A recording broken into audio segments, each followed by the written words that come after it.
type of person that wants a high quality of life and is willing to do the work, willing to make the changes, willing to be intentional about that, higher quality of life and what all that looks like? Well, if you are, hello, I'm Deb Courtney. Welcome to my YouTube channel. I've been discussing a lot of different topics in the past 7 or 8 weeks that has to do with my own personal path, my own way of self-attraction, and what I wanted to, as far as the law of attraction was concerned, and what I wanted to put out. So what I got back was what I desired, wanted, and needed. And I've been sharing these concepts and thoughts and ideas and principles and keys and steps with you. Not that that's all there are that I have come across in my lifetime. Probably have some of your own, but I wanted to share them with you to see if there may be something that you could glean from my experiences that can help you in your life journey experiences. So let's talk about full satisfaction. What does full satisfaction look like? Well, I'm glad you asked, simply because my definition of what I wrote down, it's been about maybe 22 years ago or so, has to do with one can become fully satisfied, which means that one is well taken care of emotionally, physically, financially, spiritually, economically, relationship, psychologically, emotionally, in every shape, form, or fashion that has to do with your well-being, that has to do with your wanting a life. And you really have to get your thinking up. And it's a totally different way of living, but it can be done, but it's intentional. So let's begin. I want to talk about what it looks like when a person is fully satisfied. Now this is not all of them, but this is what I wrote down. This is what helped me. You're connected with abundance and grateful for what you have. I think that whole statement is pretty self-explanatory. And when I say connected with abundance, depends upon what your definition of connectedness is. My definition and your definition could be totally different. So you need to answer that question, what that looks like, and then go from there. A fully satisfied person is selfish enough to get what he or she needs as a first priority. Now, when I use this word selfishness in this sentence, in this statement, I'm not talking about an egotistical selfishness. It's not what I'm talking about. I'm talking about a taking care of yourself selfishness, your first priority. My first priority and your first priority could look very, very, very, very different, okay? Because what works for you works for you. What works for me works for me. And my first priority basically is always spiritually. How am I doing? Am I getting enough of what I need? And my needs has to do with spiritual needs. My relationship with Jesus, Yeshua. That is my first priority. Everything else comes after that. it will never change because it is my first priority. That's what satisfies me. Okay, the next one I wrote is operating with a very strong personal foundation. Now, I have touched briefly on personal foundation. I'll go back in future videos coming up that has to talk with certain kinds of, with personal foundation in different shape, forms, or fashion. But you have, with me, operating with a very strong personal foundation begins with me with a very strong first priority of a spiritual foundation.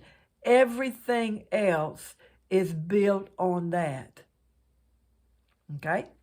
The next one I have is taking responsibility for what occurs in your own space. Taking responsibility. And that means living in abundance, more than enough. Abundance in relationships, abundance in money, abundance in knowledge. I'm talking about things of that. You got to take the responsibility of what occurs. If you're out here acting like an idiot, then you're gonna have to take a responsibility of what acting like an idiot looks like. You know what I mean? So that's what I'm talking about. Okay. Until a person gets there, then this person will be, they haven't gotten there yet. I have found in my own personal life, until I got there, that's the way it's been in all these videos, until I got there, then I was full of dissatisfaction, blame, complaints, and disturbance. Now, disturbance can mean in your physical life. It can also mean in your mental life, in your spiritual life. And that is really torment. So it digs pretty deep. You're subject to neediness, pettiness, and financial problems. You'll find a person until they get there, they're trapped, restricted, externally prompted, and they feel imposed upon. You feel imposed upon. There's a lot I could say about all of those. I understand trapped. I understand being restricted. I understand being imposed upon. And I definitely understand letting other things externally prompt me into acting and being and saying things that I shouldn't have been, said, or done. And I've had, yes, I have asked for forgiveness for them. I have to live that way. Otherwise, see, Deb Courtney has to live with Deb Courtney before Deb Courtney can live with anybody else. And you're the same way. So unless you don't have a problem living oblivious. But I have found out when you live oblivious to other people, you find yourself alone. And basically, that doesn't work when you're trying to have a high quality of life, because it takes people. You need people in your life. You need people to get you to where you are desiring or wanting to go. Anyways, the last thing I wrote down is until a person gets there, you're at the mercy of what they have not become responsible for. Yes. And that can be a sad situation with that. So I have some concepts and principles that you may want to consider. It's not by any means all of them, to get fully satisfied. So let's begin with this first one, and it has to do with fix or eliminate every source of dissatisfaction. Fix it or eliminate it. And you will know whether you need to fix it or you'll need to eliminate it. You will know. There's an inner knowing of this. So, fix or eliminate every source of dissatisfaction. Number 2, understand that what you have, don't have, are, and are not is perfect. Pretty self-explanatory. The next one is understand and take care of core needs versus denying them. Understand them. If you can't understand it, if you're having trouble understanding it, talk with someone that you think that you can go to, that you feel comfortable with, somebody that you can trust. And all of these things that I went over in all of these videos, including this one, if you need to talk to somebody, talk to someone that you can trust and feel comfortable with, talking to a mentor, a coach, to help you understand and get down to what that core value, your core need is.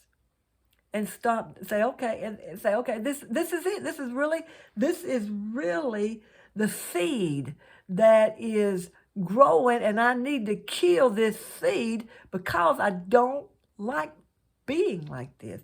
I don't like not having, and whatever it is you don't like having or being or becoming or doing, and acknowledge it, and then take the necessary steps in order to fix it or eliminate it. The next one has to do is stop blaming yourself for what you didn't do. And that is really a biggie for a lot of people. And you know what? That one thing can and sometimes do follows people to their graves. They blame themselves for what they didn't do. And you have to stop doing that. Ask for forgiveness. I have had to ask myself for forgiveness.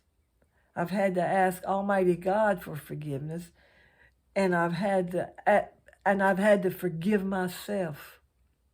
A lot of times, that's where it is. That's the seed that keeps growing and festering. You keep cutting it off. You keep going back and back and back and back and back. And if you have made it right between yourself and God, then you've made it right. If you've asked for forgiveness, then stop blaming yourself. That's the only way I could do it. Now, you may be able to do it a different way. I don't know. Only you know. But that's the way I had to deal with it. I had to ask for forgiveness, and I had to ask myself for forgiveness, and I had to forgive myself. Establish strong boundaries to protect the soul.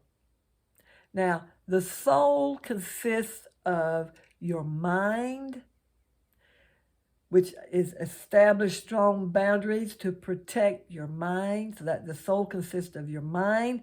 It consists of your will. So you have to establish strong boundaries to protect your will, because there's some things you will do and there's some things you will not do. And if you will not do some things that somebody's trying to talk you into doing, then you have to establish a boundary. And sometimes I have found myself, I just have to do away. I have to cut the friendship. Nope, ain't gonna happen. A lot of times, a lot of times I just says, nope, not gonna do that. They walk away and you don't have to worry about it anymore. But hey, that's their small-mindedness, not yours. That's on them, because you know what works for you. You know what it would take to get you fully satisfied of what you need for your own self, your own personal progress, your own personal path to victory, to high quality of life. You establish that. You establish the boundaries. Do not let anybody else establish your boundaries for you. That's a toxic person. And we've already talked about toxic people. Okay, so establish strong boundaries for the soul. The soul consists of the mind, the will, and your emotions. That's what it's talking about. Okay, respond to the current situation versus what was or will be. You don't know what will be, and what was you have no control over, because it's already happened. That's in the past. What was is in the past. What will be is in the future. All you can deal with is the present. So, respond to the current situation in the present as it is. And if you do that, you will be a whole lot more better off. You really will. I kid you not. Okay. Understand the difference between adult, parent, and child. The next one is do whatever it takes to get totally free. Don't settle for temporary relief. Now, I have settled for temporary relief. I will admit that. Not ashamed to admit it. Nope, not at all. Settled for temporary relief. Temporarily dealt with a situation, and I got the relief. But I got it. I intentionally got on. I got on the ball about doing whatever it took to get totally free. And I couldn't do it. A lot of things you can't do immediately that second, that day, or that week, or that month. But you can have the mindset to find out what steps, or find somebody that can help you say, well, if I did it like this, it looked like this and this and this. If I did it like that, it looked like this and this and this. And I have done the whole thing. I have worked it like that and talked it out with people that I trusted in regards to whatever situation I found myself in, whatever problem had presented itself that I needed to take care of. Yes. And sometimes time's just not on your side. Sometimes you find it that way. Time's just not on your side. And don't settle. So I have had to, in the past, maybe settle for a day or a week or a month and dealt with it until I could get totally free of it and work myself on out of it. Like I said, sometimes time's not on our side, and we have to deal with something until we get totally free from it. Okay, so, and then get on a path to be fully healed versus always seeing yourself as wounded and needing healing. Okay, I think that is pretty self-explanatory. I can go into all kinds of instances that I have been through in my life as far as getting fully healed. and what that path looked like. And it probably would be pretty much close to what you have or have not experienced in healing, but depending upon the circumstance, depending upon the problem, the issue that you have found yourself in, whether it is physical healing, whether it is emotional healing, whether it's psychological healing, and I have dealt with that, whether it has to do with a family member or a friend or an associate, whether it has to do with career or personal life, extenuating circumstances. Do your own due diligence on how a path to get fully healed is going to look like for what you see and what you find yourself in. So that's basically it. Get fully satisfied. That's our topic. It's really a strong topic. You're not where you need to be, but thank God you ain't where you used to be. And so just do the things necessary. And you may have something else that you did that worked for you. God bless you. That's beautiful. Glad to hear it. So I'm glad I found you. I'm glad you found me. Go out and make it a great day. And I'll see you again next week with another great video. It has to do with balance.